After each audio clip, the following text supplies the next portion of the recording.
deliveries happen.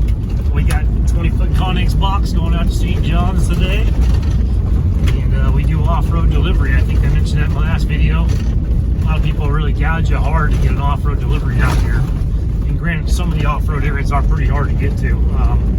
I run a 4x4 Dodge Mega Cab dually, shorter bed. I hate the shorter bed for most things, but for off-road deliveries, I love the shorter bed. And the 4x4 with all-terrain tires. So I got a big burly trailer. I didn't buy some cheap trailer. I bought a really nice, stout, heavy-duty trailer to be able to do this kind of stuff. So anyway, that's kind of the make it or break it. And a lot of people out here, I know a lot of the services out here want to charge you $1,000, sometimes even $1,500 to drop off a container when it's a rural delivery. This is pretty basic. This is fire runs today. It's beats up the kidneys, and you got any fillings in your teeth, be careful how you smile. But so this is pretty mellow. Some of the areas I go to are pretty intense. I mean, they're almost like a Jeep trail. Certain cambers, I can only do so much, obviously, with a trailer on the back of my truck, with a 5,000 pound, 4,700 pound roughly empty container. But just an example, like I said, this is an off-road delivery. Some of the companies around here will charge upwards of $900 to $1,500 for an off-road delivery. So their entry-level pricing will sound nice on the Connex box. Let's just say they were the same quality of box I deliver. Usually I'm about $600 cheaper than them on the delivery. And I'm not trying to shortcut anyone. I mean, my time is money. I get that part, but I mean, driving out to your rural property 10 miles down a dirt road, I mean, to me, it's just another day in the park, man. It's not that big of a deal. So, and you know, maintenance on your vehicle. I live on roads just like this, so I'm used to going up and down this kind of stuff every day anyway. So, anyway, just food for thought. We do off-road delivery, and you know, we don't rip you a new one when it comes to that. The prices are pretty affordable. You know, I can flex a little bit here and there and help out, but I mean, obviously within reason. Gas ain't cheap still, and maintenance on the vehicle ain't cheap. But like I said, shop around a bit. The Connex box price is one thing. The delivery price is a whole other thing. So I guess when you get a good price together, or you're comparing things, make sure you're comparing apples to apples, not apples to oranges, as far as the whole cost inclusive, as far as maybe the setup cost, the delivery cost, and obviously the cost for the box itself. And also make sure the box is the same quality. The box I'm delivering today is by far the prettiest one I've seen yet. I don't have complete control of them. I go by a certain level. I go cargo worthy, which means they can be stacked on top of each other. It means the pillars should be in good shape. They are wind and watertight. The seals will be nice and solid, but the threshold on the entryway to the door will also not have a bunch of calcification and rust buildup on there. Some of the ones you see out here, wind and watertight, it's debatable. I mean, I almost feel like you gotta go, you know, having a warranty past the first wind or water. So some of them don't look like they're much beyond the basic wind and watertight. I mean, for a couple weeks. I don't give multi-year discounts. I mean, our warranties, I see companies offer that. I mean, a cargo-worthy shipping container that's wind and watertight is going to last you quite a long time. I mean, some of these have been in rotation 10 years before I get them, some 5, some 20 even, who knows. I don't know all the background on that.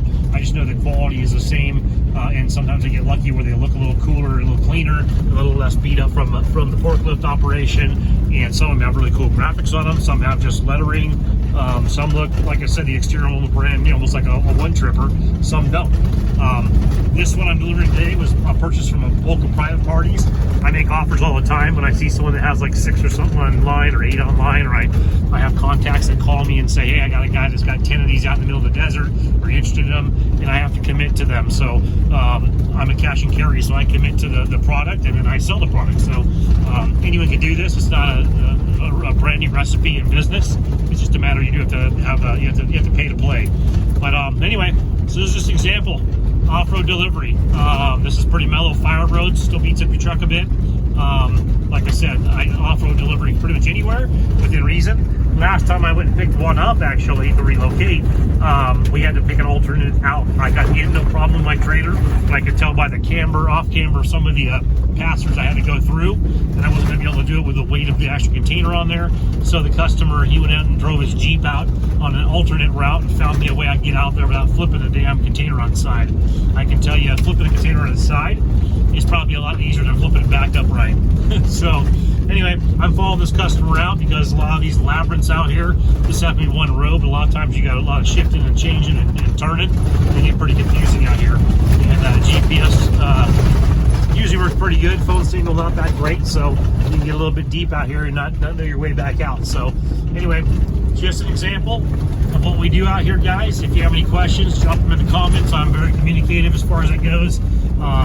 We are just driving down a dirt road and we're getting ready to go deliver a Connex box. I'll see if I can catch a glimpse of this thing in the rear view mirror here. There we go, guys. I don't know if you're seeing the arm or seeing the Connex box, but we're heading out. Like I said, doing off-road delivery. If you have any questions, put them in the comments. Prices fluctuate with the boxes. That's with anything in business, guys. Anything with metal, anything with transportation these days. Pretty normal.